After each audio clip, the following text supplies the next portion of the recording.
Hey there, it's Nick. And it's Leah. A real quick thing before we get going. Would you please follow our show in whatever app you're using to listen to us right now? Yeah, you don't even have to listen. You could just hit follow and it would really mean a lot to us. Yeah, there's probably like a follow button, or maybe there's a bell or a plus sign. Like there's some symbol somewhere, and then you'll get notified whenever we have a new episode. We would so appreciate it. We really would. It makes a huge difference for our show, so please do that. Thank you so much. And now let's start the show. Let's get in it.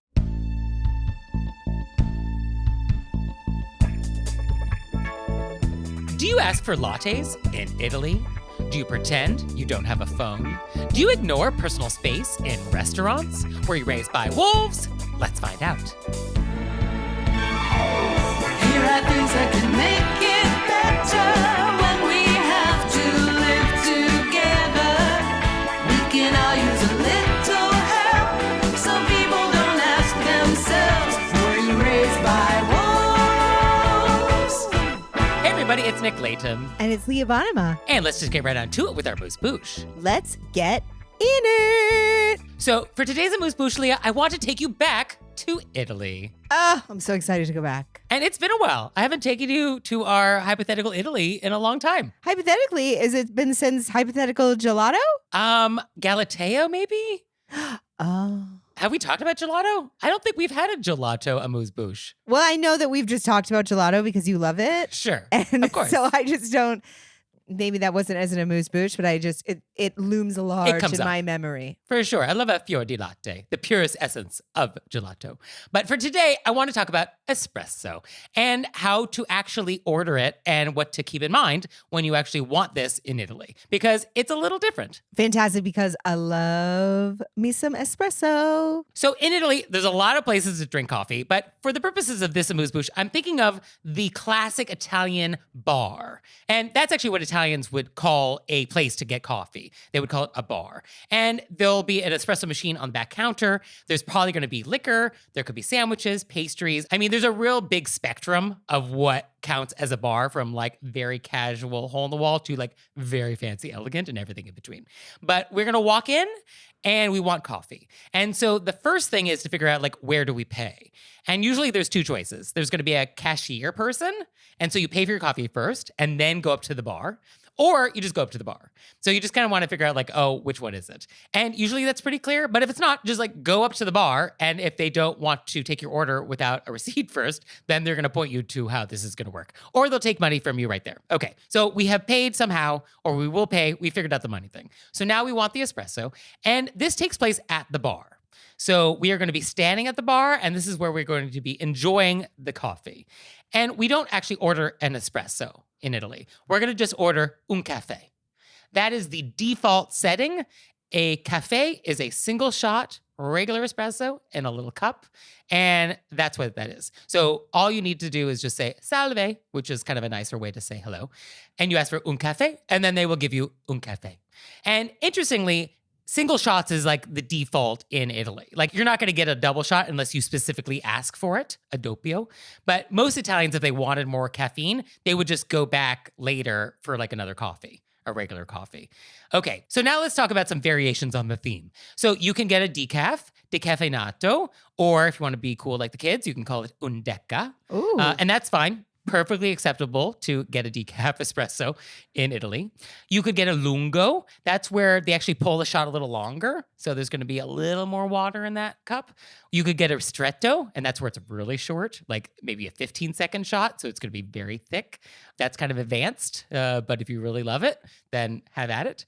There is the macchiato, which if you're familiar with the caramel macchiato at Starbucks, it is not that. This is just regular espresso that's just marked with just a teeny tiny bit of foam, little milk, just to make it interesting. And you can actually customize that further if you want hot or cold milk. So you could ask for like macchiato caldo for hot, or macchiato freddo if you wanted it cold. If you didn't say anything, you'll probably just get some foam on it, and that's delightful. There's the classic cappuccino, which is as you picture it. And then there's the latte. Now, if you just walk in and ask for a latte, they will give you latte. But latte in Italian is the word for milk. And so they will just give you a glass of milk. And so if that's not what you wanted, you have to ask for a cafe latte. So you have to make sure you add the coffee word with that latte so that you get both of those together. Another pitfall is the Americano. So that's usually my go-to drink. That's espresso with hot water. But in Italy, Americano is actually two different things. So there's the Caffè Americano, which is that espresso with water. But there's also the cocktail Americano, which is Campari vermouth soda water. Oh. And because, as I mentioned, these places have liquor, like these bars, have coffee and liquor, they will be able to make you an Americano. So they might use context clues, which is like, oh, you're American and it's 8 a.m. So you probably want the coffee version, but not always. And so just be sure you specify, Caffè Americano. And speaking of liquor, there is a beverage called the Caffè Corretto, the corrected coffee, which is espresso that has actually liquor in it. So maybe like a grappa or a sambuca or something else that's sort of regionally popular. And a lot of interesting history, like where this beverage kind of came from. But if you want to have some liquor with your espresso, like that's what that is. I'm getting such a visual of the cafe bar and I'm loving the choices. And so whatever you've ordered, however you like it, the idea is you drink it where you are. You cannot take this to a table to sit down because like that's table service. That's a different thing. Don't do that because you will get an Italian person yelling at you. So you're going to actually drink it right at the bar. And this is not a lingery thing. Like if you just got an espresso, you can probably drink it in under 30 seconds. Like it's quick, very quick. So just, drink it and get out of there. And let's talk about some frequently asked questions. So you may ask, why was I given a shot of water with this espresso? Some places, especially if they're a little fancy, might give you water, sparkling or still, and it's a palate cleanser. And so you drink a little before to cleanse the palate, and then you could drink some afterwards to sort of clear the mouth of the espresso taste if you wanted. So you might get some water, and that's what that is. And you may ask, oh, what is that bowl of brown foam? And what that is crema di zucchero. And that's more common in southern Italy, Naples.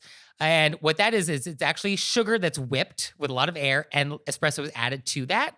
And they can add it as a dollop on top of your espresso. So instead of like you adding sugar, it's actually like this pre-made foamy sugar mix that dissolves better. And it's kind of fun.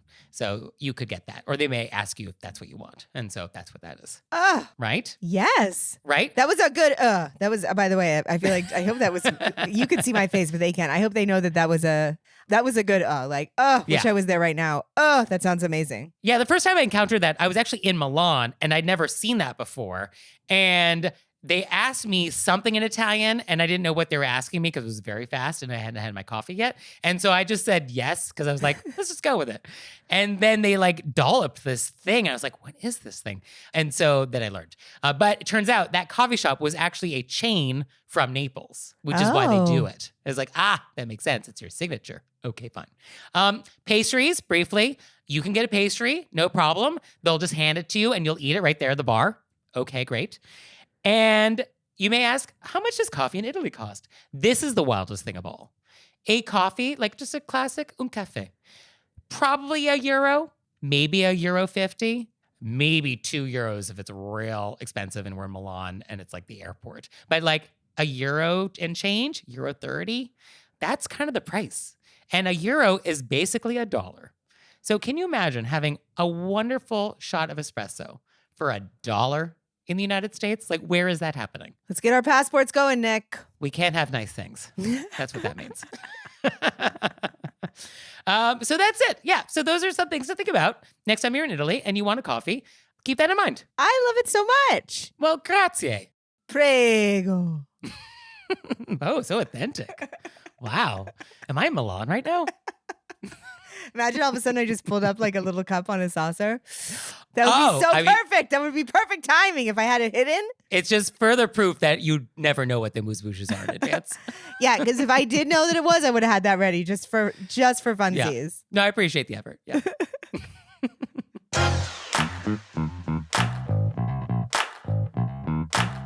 And we're back. And now it's time to go deep. And a friend of mine asked me about this, and I go, I think we should get Nick involved. So for today's question of etiquette, I'm involved. And we're going to talk about how to ask for a raise. I think this is such a great topic. Yes, this is a great topic. And so why did I have to get involved? You know why you had to get involved? Because it was like, oh, anxiety. And Okay. I'm pretty sure let's quote what you said. Oh, don't do that. That's never good. I thought it was a good point. You were like, was your friend a woman? Because men seem so comfortable asking for what they need. Oh, yes. Okay. I did say that. Yes, when Leah proposed this topic, that was my first thought. Which, I mean, sad that was my first thought, but I think there's some truth to that. No, it's very true. Which is why I repeated it, because I also just saw this thing. I don't know if you saw it going around, how statistically in therapy, women are like learning how to set boundaries and speak up for what they want. And statistically, men in therapy are like having to learn how to listen to other people's needs. Okay. Okay. And so I thought this was a great example of that, because you're like, this should be, but I definitely find it anxiety producing, being like, I should be getting or knowing your worth and asking for more. And, Right. Especially I think New Englanders, men and women, were all raised with this idea of like, don't ask for stuff, just keep working hard. Yes. Hard work is rewarded on its own. Well, I think there's a lot of cultures where this is maybe more difficult than others, for sure. So I guess if you're feeling like the mainness in you makes this hard, I guess that makes sense. I think it's definitely very true. But it's not true that like good work is just acknowledged. Like you have to speak up for yourself. So, okay, so let's look at this through the lens of etiquette, because there's a lot of different lenses. I mean, there's like the HR lens, and there's the therapy lens, and there's the all sorts of different lenses available. But at least for our lane, I guess, how can we use etiquette principles here? How do we apply them? And so I guess the first thought I had is just that it is normal. This is a normal thing to actually want to ask for a raise. Like, this is not unusual. Bosses expect it. And so I think if we just come at it with that attitude, which is like, oh, no, this is fine. I'm not doing something that's like totally out of left field here. This is a very normal thing I'm about to embark on. So that might help set a baseline. Yeah, that actually, when I hear that always helps me. This is what people do. Yeah, people do. Yeah, of course. And with a lot of etiquette, timing is everything. And so I think we want to be thoughtful about the timing of this request. And so, is it a month after the last time you asked for a raise? Maybe not the timing.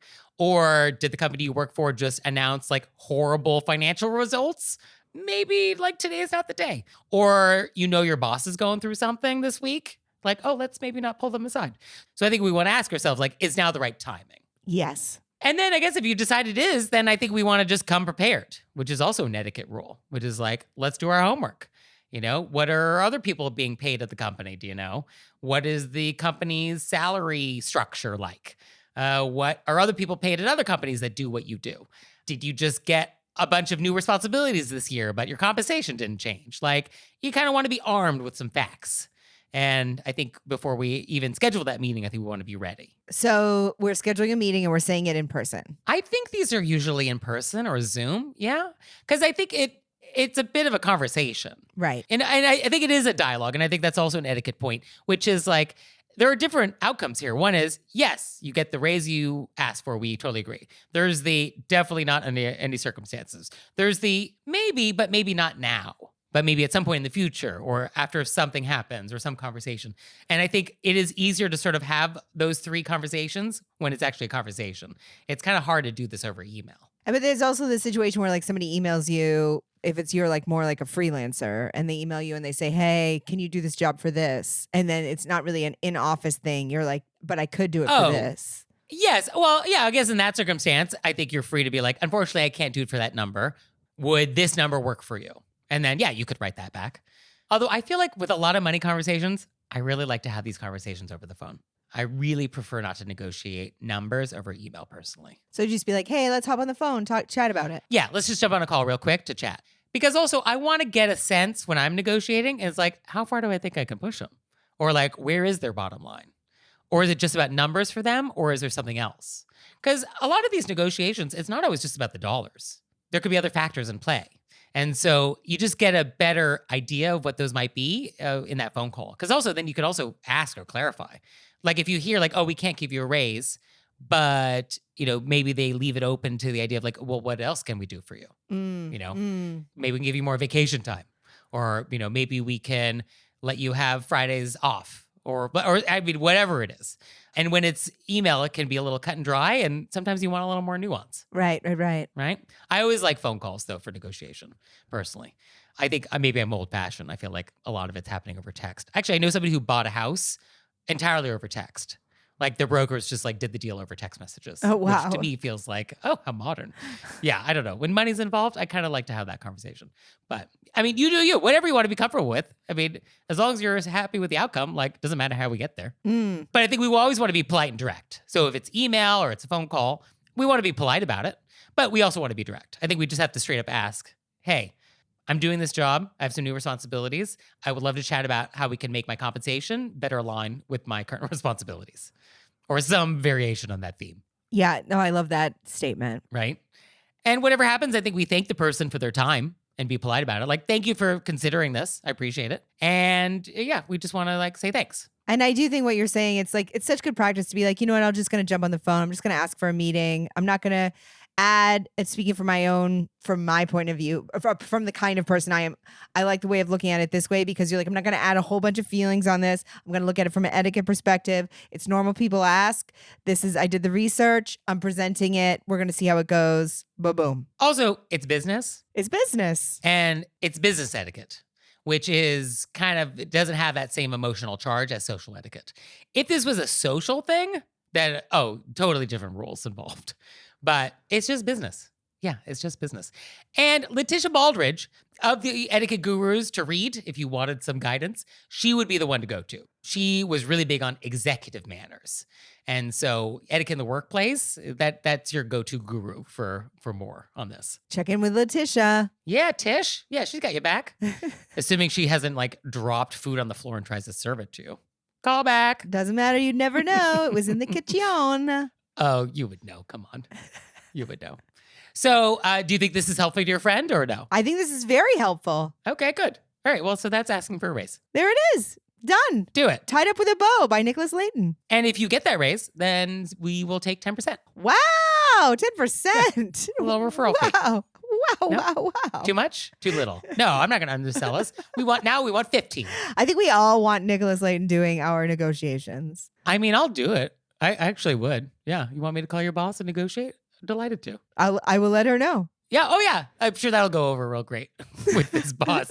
Hey, instead of me having a conversation with you about my compensation, I'm going to bring in the stranger. I'm just going to bring in a stranger real quick. All right, Nick, take it away. Take it away, Nick. Conferencing you in. Nick, everybody on the line? How about we just get one of those things where it's like you're an informant? They're an informant. And you're the person who's telling them words, so they get one of those little earpieces. Oh, is this a Cyrano de Bergerac situation? You just okay. tell them all the lines. Okay. Yeah, I could Cyrano salary compensation conversation. Let's do it. How fun. Oh, that's a new term. Okay, great. And now it's time for Intermezzo. So this episode is brought to you by Curiosity Weekly. It's a podcast from Discovery, and they help you make sense of some of the biggest questions and ideas shaping our world. Each week, they unpack breaking science and tech news with expert guests who make it all make sense. And it's great, and it's so fascinating. They've got great topics like how neuroscientists are studying TikTok and all your social media habits to see which chemicals are being released in your brain that make you so obsessed. Or did you know you can fly from Florida to England on a plane using recycled plastic jet fuel? Or that how AI can now read hieroglyphs from Egyptian pyramids? Or even how there are robots that can appear to feel pain? And if you're listening to our show, I know you're curious about the world, so I think you're going to like this show and you should check it out. So check it out and listen to Curiosity Weekly wherever you get your podcasts. And now it's time for Intermezzo. Intermezzo. So this episode is brought to you by Hungry Root. And Hungry Root is like having your own personal shopper and nutritionist all wrapped into one. Yeah, I just got my box and I've actually already been eating some of the snacks that I got. And it's great. What I like is that, yeah, it's like meals and meal kits and already prepared meals, but also it's just like regular groceries. And like sometimes you just like, oh, can I just get some blueberries too? Yeah, they do it all for you. And they also ask how many people in your household, how many people you're shopping for. So it's very customizable to what you're looking for. So you're going to love Hungry Root as much as we do. Take advantage of this exclusive offer for a limited time. Get 40% off your first box, plus get a free item in every box for life. Go to hungryroot.com/WYRBW and use code WYRBW.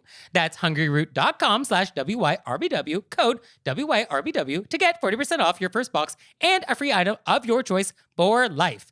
hungryroot.com/WYRBW, code WYRBW. And we're back. And now it's time to take some questions from you all in the wilderness. Ow! So our first question is, quote, I have known many people who will approach me with, can I ask you something? Or, can I ask a question? Now, I'm not talking about a spouse, boss, or best friend, someone who has reason to ease into a necessary or direct conversation. No, I'm talking about acquaintances or distant relatives. That lead-in is almost inevitably followed with a super rude question like, does it bother you that your child is majoring in dance? Or, why did you choose to dye your hair that color?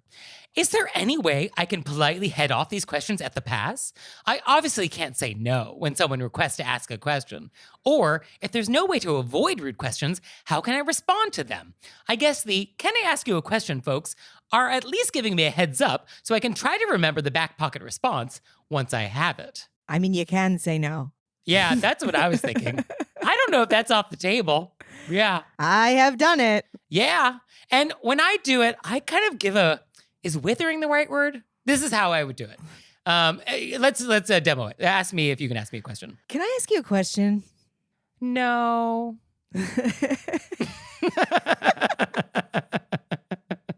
So, yeah, that would be the tone I would use for that. Yeah.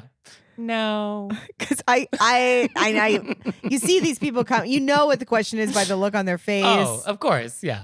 I've said to people no, and I'd say I'd prefer not. I've said I prefer not. Yeah. And then I've also said not if it's mean, and I say it like kind of funny. Yeah, I think that's not a bad approach. Yeah, something that's a little light, which is like, you can ask, but I don't have to answer. Yeah. And then if you go not if it's mean, and then they say something that is mean, you're like, well, that's kind of mean. Sorry. Yeah. I guess, all right, so you're like, sure, you can ask me a question. And then it's something super rude. Then I think we just go back to our regular back pocket sentences. You know, things like, oh, that's interesting. Yeah. So interesting that you think it's okay to ask me that. Yes, my hair color suits me. I'm sorry you don't feel the same. I do personally like just telling them not to ask. It is easier, yes. But back pocket sentences, you know, I don't think about it that way. Or, of course, there's my favorite, which is, thank you for your concern. I'm fine. And also, it's important to note that it is not your obligation to answer direct questions directly. You can answer a question that they didn't ask. So if they ask you like, oh, are you okay with your child majoring in dance? You could say like, thank you for your concern. I'm fine. It's not a direct answer to that question, but like, I feel like it does answer the question. And I think it's also important to know that these people are asking everybody these questions. Like these people are out there running rampant with their rude questions. So I think if we just start blocking them with either a I'm good or with the back pocket sentences after they've asked the questions, we could just start throwing them up. But I think what is actually very interesting about this type of person is that they feel like when you preface that this is somehow a get out of etiquette jail free card. Yes, yes. And that somehow whatever follows that preface is now immune from any etiquette consequences. And it's like, no, that is not how that works. Not at all. At all. No. Like these are the same people who say like, well, with all due respect. And then the thing that follows that is not respectful. It's like if you were like, can I come over? Can I come in? I let you in and then you completely trashed my house. And you're like, oh, but you said I could come in. Right. Right. So it's not my fault that I trash your house. It's your fault. You invited me here. You invited Right. me to do this. Yeah. Yeah. No, it's that get out of etiquette jail free card approach, which, yeah, it is maddening. Because I think a lot of people do feel like a preface does inoculate them, and it does not. You are not inoculated. I don't know if that goes on a pillow, but we'll workshop that. But yeah, don't think prefaces get you out of messes. They do not. I also think this is a great time to just stare in somebody's face. Yeah, I mean, a non-answer is an answer. And with a Oh, yeah, I like a good Yeah, I mean, that works too. Yeah, I think back pocket sentences are just back pocket grunts. Yeah, just a whole bunch of oh. Oh. I've had people go, can I ask you a question? And I go, no. And then they ask the question anyway. Oh, that's also true. Yeah, I don't actually think your response matters Yeah, to them. they're plowing through you. They're just saying Yeah. it. No, they just want to preface it because they feel like in some legal loophole contract, like, oh, well, I said it, so you can't be mad now. And it's sort of like, oh, that's not how etiquette jail works. I think it would be fun if we all started sort of overreacting or giving the reaction that's actually deserved. Like when people say something like that and then we just like fall to the floor and go, ugh. I mean, I like that idea. Or a reaction could just be like, how dare you? I say good day. I say good day. And they're like, no. It's like, I said good day. I really want to bring that back. Let's all work on it, myself included. We're all going to try to work it in. Get it out there for Nick. Next time there's an argument you have with somebody and you want to end it, I want you to end it with, I said good day. I said good day, sir. Yeah, I feel like that really actually would be really interesting. Let's get wild. Let's get wild and wish people good days. Let's get wild and wish people good days at the end of our argument. That way we remained lovely. So our next question is quote. Wait, I had one more idea. Uh-oh, okay. But I said good day, Leah. I said good day. I have an idea. Okay. Let's practice. You asked me if I'm okay with my kid majoring in dance. Okay. Leah, can I ask you a question? I guess. So are you okay with your child majoring in dance? Can I ask you a question? Okay. Have you ever listened to the podcast Were You Raised by Wolves? Because I think you would highly benefit from it. Yeah, I don't know if that's etiquette approved, but I love it. I'll take the marketing. Sure. I think it's etiquette approved. But I love the, can I ask you a question, turning it around. I think that's actually not bad. Can I ask you a question? Do you think that's a nice question? Yeah, I think you could say something in that flavor, which is like, why is that important to you? Or do you think that came across the way you intended? Yes, I would say that. Mm-mm. I can ask you, how do you think that comes across? Right? Yeah. I mean, I think that's sort of interesting. I mean, do you want to engage, though? That's always the question. Yeah, the question is, do you want to engage or do you want to save your energy? Sometimes you want to engage. Sometimes it's worth a fall on the floor with a grunt. Yeah. I mean, who are you that day? Who are you that day? Are you a follower and a grunter? Or are you an engager? You know, do whatever feels right. Or are you just, I don't have that, I'm walking away. Yeah. Do what feels good. Good day. And you say good day. So our next question is, quote, when someone asks for your phone number, but you don't want to share it, how do you get out of providing it? Once someone asks, it seems impossible to say, oh, I don't have a phone, or I don't give out my number. The only solution seems to be giving it. I work in HR, and I don't always want people having my number because it sometimes gets me into situations in which I shouldn't be involved. Any advice? Oh, this happens to me all the time, and I always feel uncomfortable. But I say, oh, I prefer to communicate through Instagram. Bingo. Yes, I think that's the perfect thing. Like whatever your preferred means is like, oh, I'm much better on email. Let me give you my email address. Like, oh, I don't even look at my phone. What's a phone? What is a phone? Yes. And then just plow through, give them the email. Yeah, then give them the email. Great. I guess if the idea of digits is really important, then get a burner number. You know, get a Google Voice number. I have one. I definitely have one, and I use it because my regular phone, my cell phone, is a 212 cell phone. And if you've lived in New York, you know that's really special. It's really special. And it would kill me if my number got out and I wasn't able to use it and I had to change my number. But who actually even knows what anybody's phone number is? Like, I don't know what your phone number is, Leah. That's such a lie. You do too. Well, I mean, it's in my phone, but it's not like I know your number. I have your number. Or do I? Did you give me a burner? Yeah, you have a burner. You're texting me at 3 a.m. on a burner, and I'm responding about Love Island. It's 6 a.m. East Coast time.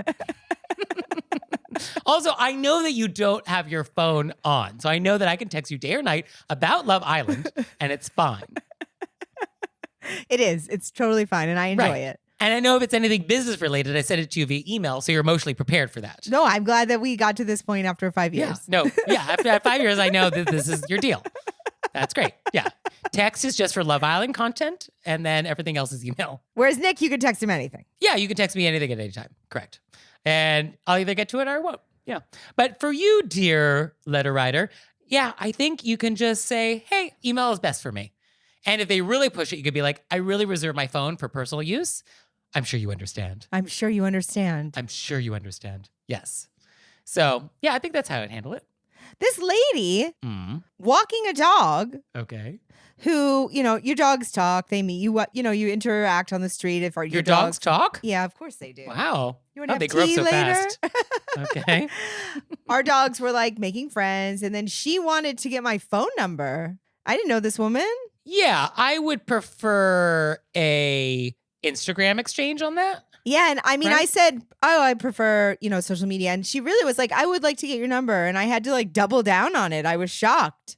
I had to be like, "Oh, I'm not giving out my number," but Yeah. It was the first time ever that anybody was ever like, "No, that's not how I want to communicate with you, person I just met." Yeah, I think the idea I prefer Instagram, it's not I prefer, it's I only use. Yeah, I only use, but she didn't read that room. She didn't read that room. Yeah. Okay, well, you got to set a boundary. And I don't think you should feel guilty about that. I didn't feel guilty. I felt weird. Yeah, but she's the weird one. Classic etiquette crime where they make you feel like you did the wrong thing. Yeah. So I told my dogs, I was like, we are not walking in the street again. Right. Hey, yeah, now you probably don't actually want to like hang out with this person because she's like, has no boundaries. No boundaries. So you out there, do you have questions for us? Oh, yes, you do. Send them to us. Send them to us through our website, wereraisedbywolves.com, or you can leave us a voicemail or send us a text message and we'll give you our number. It's 267-CALL-RBW. Hey there, Ryan Reynolds here. It's a new year, and you know what that means. No, not the diet. Resolutions. A way for us all to try and do a little bit better than we did last year. And my resolution, unlike big wireless, is to not be a raging and raise the price of wireless on you every chance I get. Give it a try at mintmobile.com/switch. $45 upfront payment required, equivalent to $15 per month. New customers on first 3-month plan only. Taxes and fees extra. Speed slower above 40 gigabytes on unlimited. See mintmobile.com for details. Build a routine with Ollie that supports your wellness needs, like getting your daily vitamins and minerals with Ollie's multi-gummies, or keeping your mood upbeat with all the vitamin D in Hello Happy. Give your gut health some support with probiotics, and wake up feeling refreshed after taking Ollie Sleep. Do wellness on your terms. Find Ollie at a Walmart or Target near you or at ollie.com. These statements have not been evaluated by the Food and Drug Administration. This product is not intended to diagnose, treat, cure, or prevent any disease.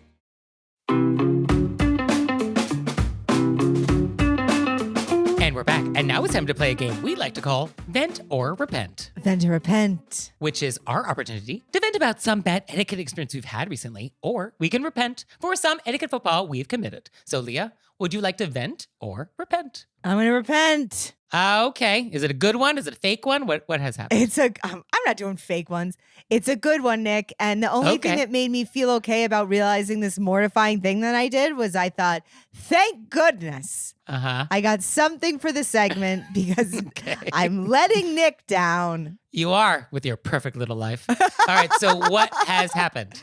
Okay, so I know I'm going to get judged very harshly. I recognize this is I would never. You would, and you would voice it. Already am. About, I would say 2 months ago. Mm. So I already know it's been too long.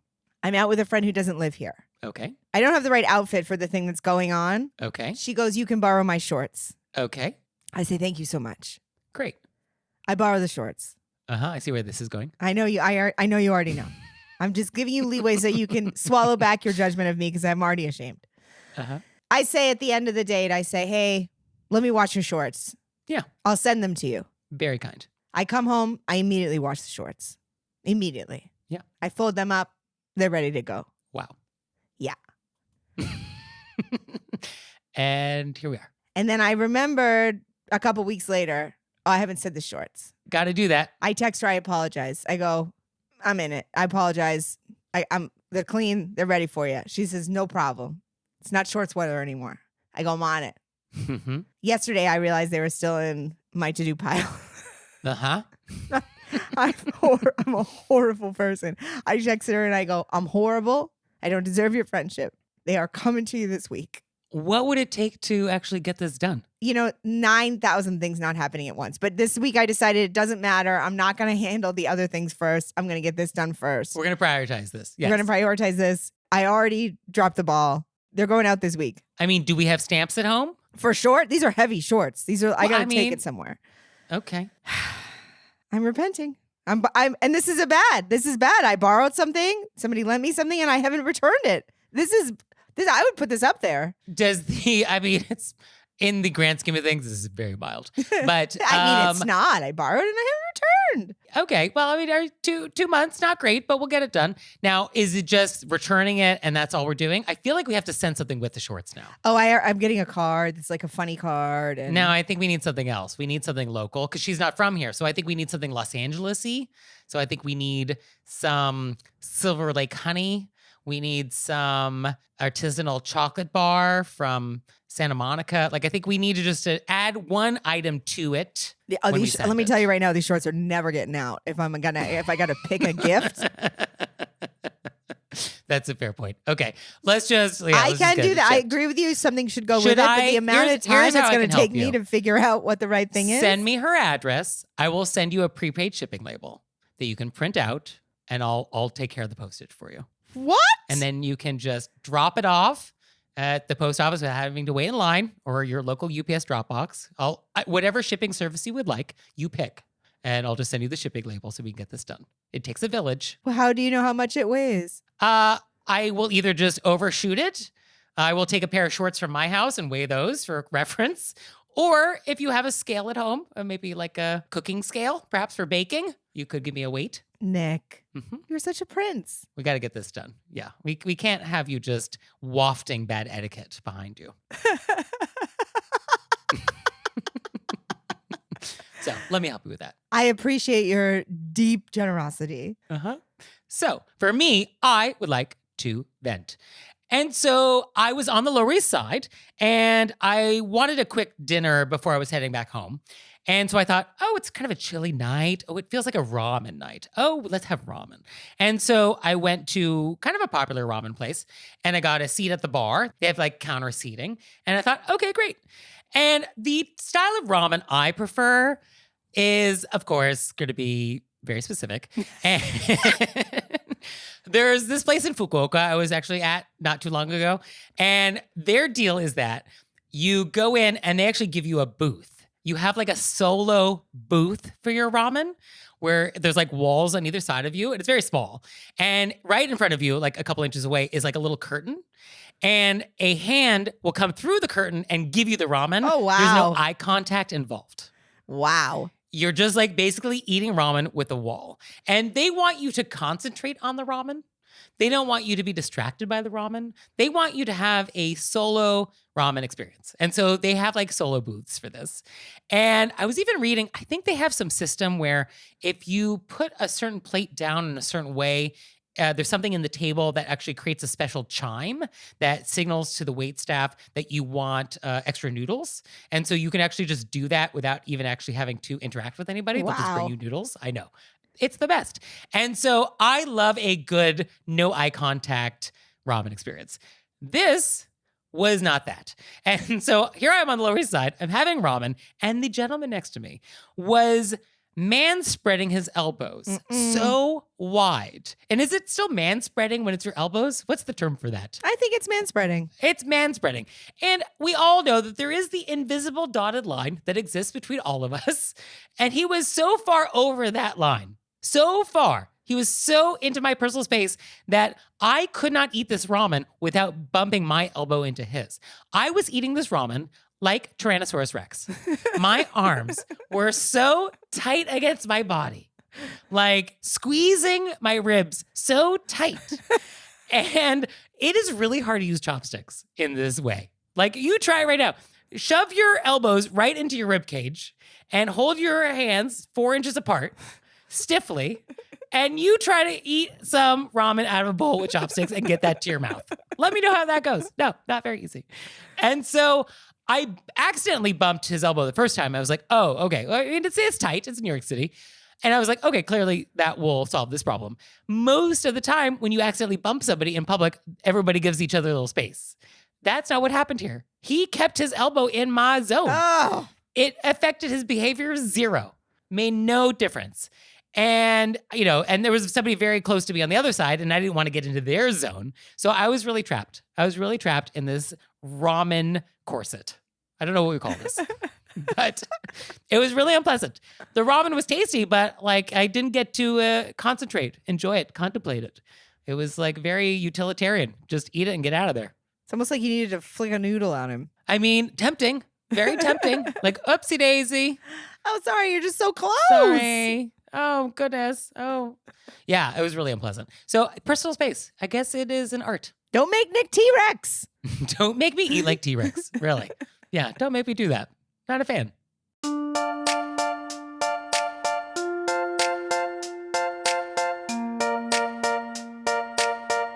So, Leah, what have we learned?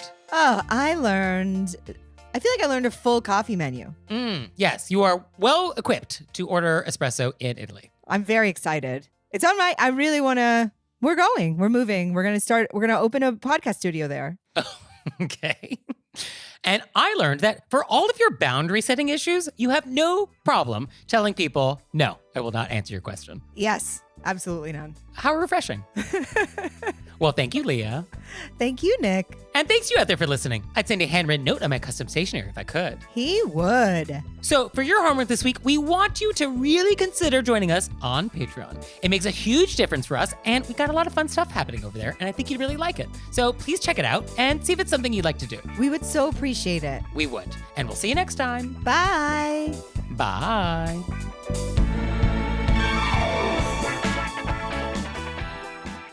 All right, Leah, it's time for Cordials of Kindness, the part of the show that you make us do, but I'll give you 30 seconds to do it. Ready, set, go.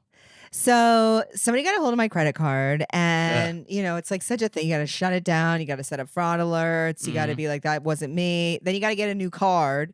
And then everywhere that has your card, you have to be like, it's coming. So I was at my Pilates studio and I was like, hey, I know my account's about to be charged. I don't have a new card yet. And then I went through the whole saga of what was going on. And then as that happened, this person came in and delivered their new partner. They're like partnering with a food company and they delivered all this food. And they were like, why don't we give it to Leah? She had such a hard week. Oh, that's nice. Isn't that so nice? And then I just got all these like amazingly cooked, delicious and nutritious meals. Oh, And how nice. I literally almost cried. I was like, this is so sweet. Thank you so much. Very nice. Isn't that so nice? I mean, it carried me through. You know those days where you're like, I can't. It's just too much. All it takes is a sensible portion of brown rice, broccoli, really and a does. protein.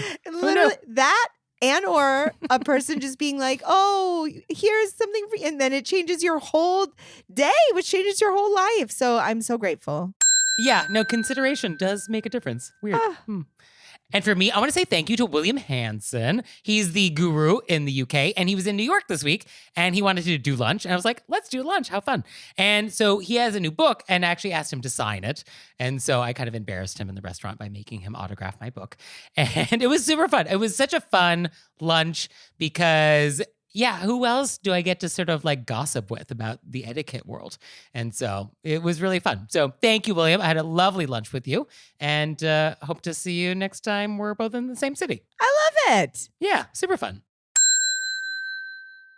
Oh, Leah, one more thing. What? Have you signed up for Patreon yet? I have. Me too. You out there, have you signed up for Patreon yet? No? Well, go to our website, wereraisedbywolves.com, click on monthly membership, check it out, because we would really appreciate it if you'd support our show. We love your support. We would. So please do that, and we'll see you next time. Bye. Bye.